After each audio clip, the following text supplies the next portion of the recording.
Welcome to the Sojourn Wealth Management Podcast. My name is Jeff Bronner, and I'm here with my co-host, Corey Akins. Hey, everybody.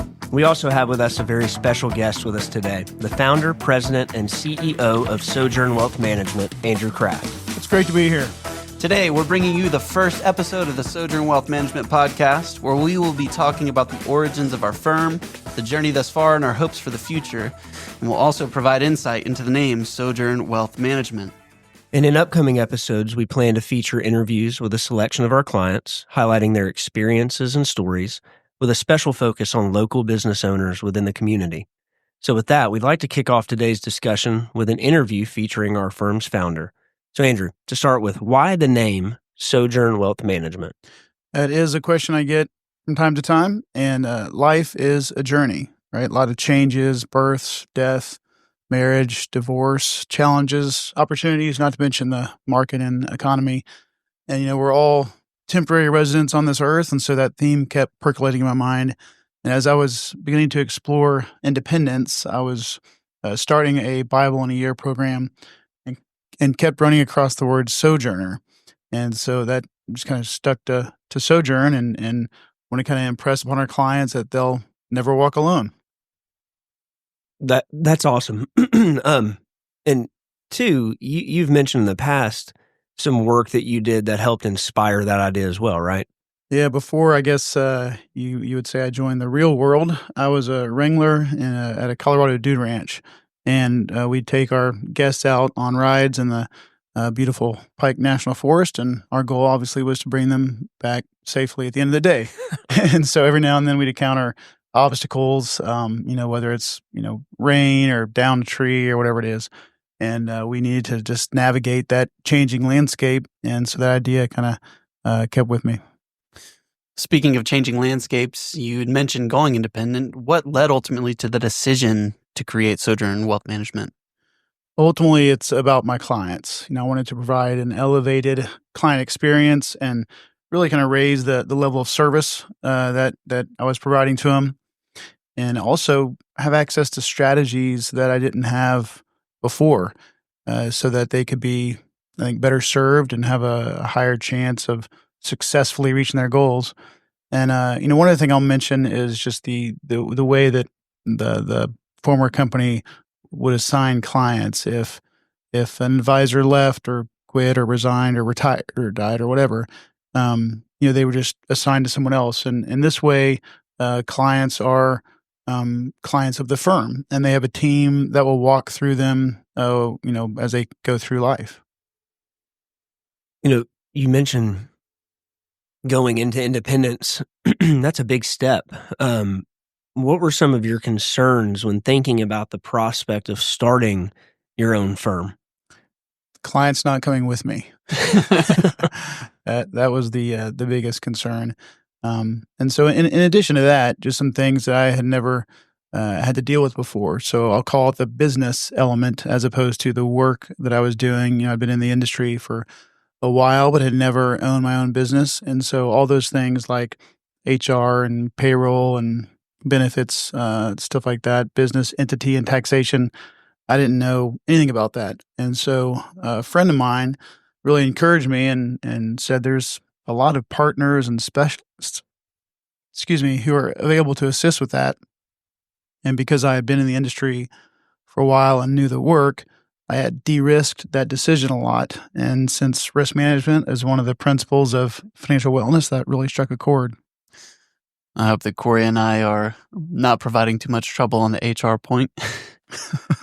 So speaking of that, what has been the most enjoyable since you've launched the firm and you've gotten into this work, you're managing the business side of things? What's been the most enjoyable components of this, and what's been the most difficult?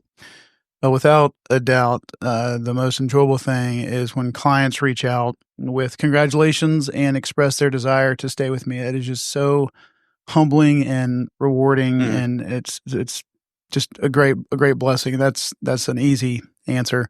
A difficult part leading up to this was probably the time just leading up to leaving and not being able to tell my clients or coworkers or anyone, and still trying to do long-term planning without thinking that, I might be here, might not, as I was still considering it.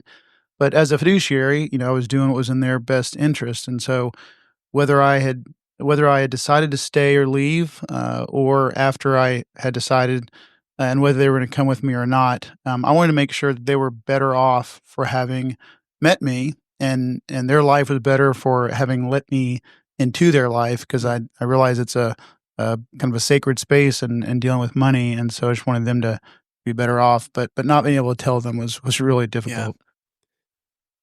Yeah, and Andrew, as far as kind of now you've started the firm 4 months in, what is the ultimate goal for Sojourn Wealth Management? It's definitely a high standard. I want this place to feel like family, and our clients hopefully will have a similar experience, a similar planning experience as they go through the process with whichever advisor they see, but that they're going to receive customized strategies so that they're tailored to their unique goals and needs and objectives. So it's kind of a bespoke feeling in a sense. And we're located in Tennessee, but we serve clients nationwide, and we want them to feel like we're right there, walking right beside them. I would say another goal would be just our principles and staying true to them in relation to serving our clients. The first being we always act in their best interest. And secondly, we're not going to change our guidance based on each new investment fad. And also, we don't just give advice and hope that they go do it, right? We want to assist in the implementation and relieve some of that burden, take that off their shoulders and help make sure that they put into place the plan that we've worked hard to create.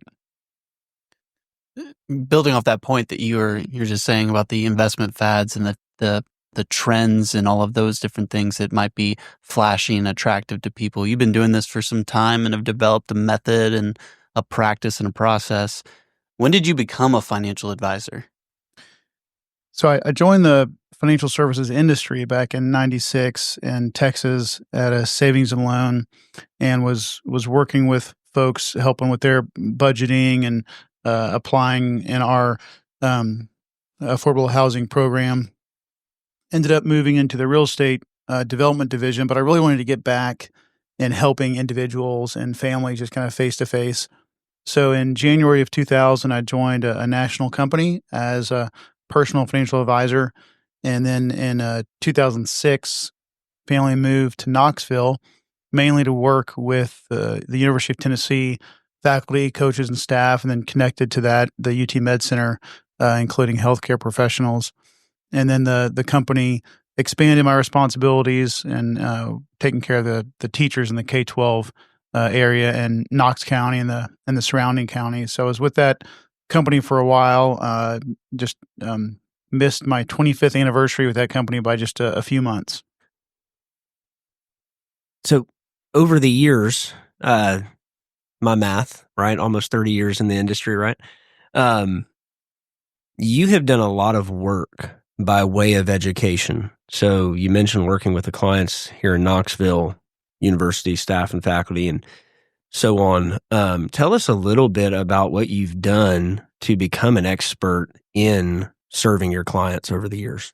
Yeah. So after being in the industry for a few years, I wanted to pursue my certified financial planner designation, which I got in 2005. 5 years after that, got the chartered financial consultant designation. And then 5 years after that, I got my master's in personal financial planning at the University of Missouri, and had a great advisor, Dr. Deanna Sharp, who helped me develop this proprietary metric of financial wellness. And she's done some amazing research on the value of an advisor, and that was a great experience. And then they've recently started offering terminal degrees, and so a couple of years ago, I started working on a PhD in financial planning at K-State, and love the faculty and people there and the program, but had to tap pause to focus on launching the business. And so that's been a consistent kind of theme throughout my career. And I really appreciate that y'all have also invested in your own education and are thinking that way as well. Yeah, it'll kind of build off of one of the things you were mentioning earlier about the firm generally, and something that you've modeled and set as a standard for us of just having a very high standard, industry expertise. And so it's been a pleasure to continue. I know that I've pursued the CRPC and just added some tools in my tool belt. Corey, you've done some work as well. Do you want to share anything about the accreditation that you received just recently? Yeah. So the Sports Entertainment Accredited Wealth Management Advisor designation. I think that's a pretty long one, but I think overall, from the firm, it is not necessarily about just having the letters after your name. It's about utilizing the material so that we can help our clients better, right? And so the areas that I work in, that designation helps with a lot of that, and it helps with the unique circumstances that my clients typically face. And the same for you too, Jeff, right? And you as well, Andrew. So it's the reason that we do that is not because we don't necessarily love going through 500-page textbooks, but it's worth it so that we can have a higher level of client experience and service. Absolutely. And if I could just emphasize that, because y'all did not want to do this just to have letters after your name. There's not any kind of arrogance or pride. It's really about learning more to serve your clients better. And I think that's just an amazing testament to y'all's love for your clients. And that point kind of builds to my next question of, as individuals, advisors serving the firm, serving the clients, building our expertise and looking out as far as, how we can serve clients. What excites you, Andrew, about the future, the opportunity with the firm and all that goes into that? Yeah, again, the clients, the ability to focus on them without any competing directives, just being able to walk with them through the sorrows and joys of life and being able to serve them better because we have access to a whole lot of additional strategies out there. For example, in addition to just the managed investments that we do, we can now offer securities-based lending to help speed the purchase of a vacation home, for example. We have access to alternatives like private equity and hedge funds, even access to precious metals.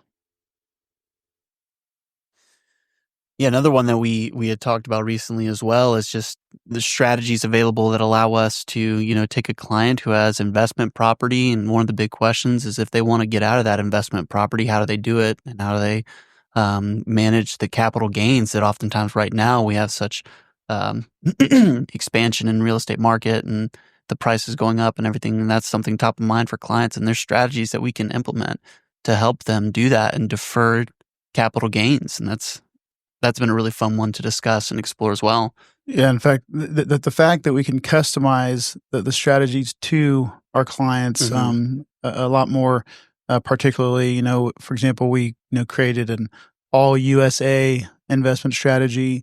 We have access to corporate trust services, lending and banking options. And then, like you mentioned, helping folks who own cabin rentals in the Smoky Mountains liquidate in a more tax managed way. Being independent opened up so many more options to serve our clients and then also ability to reach out to our community like this podcast. And so, I guess also what really excites me about the future is the ability to grow the firm so we can be a blessing to more people. Absolutely. And kind of in line with that, we have some other podcast topics and ideas that we're wanting to explore and discuss more about. Corey, do you mind kind of giving a little bit of a preview of some of those topics that we have on the docket? I'm so glad you asked. Little teaser. So, one I think that is really, really important is the value of an advisor. And so we'll talk through that. There's a lot of study that goes into that, a lot of data there, but also a lot of qualitative analysis as well.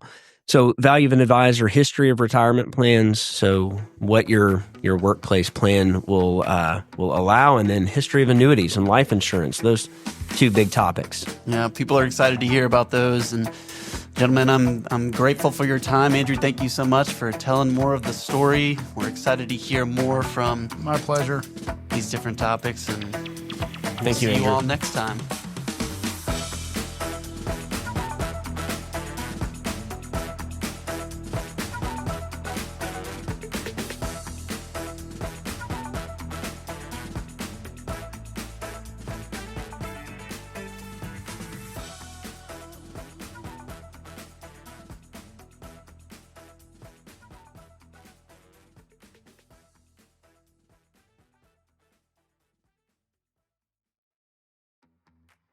Thank you for listening to this episode of the Sojourn Wealth Management podcast.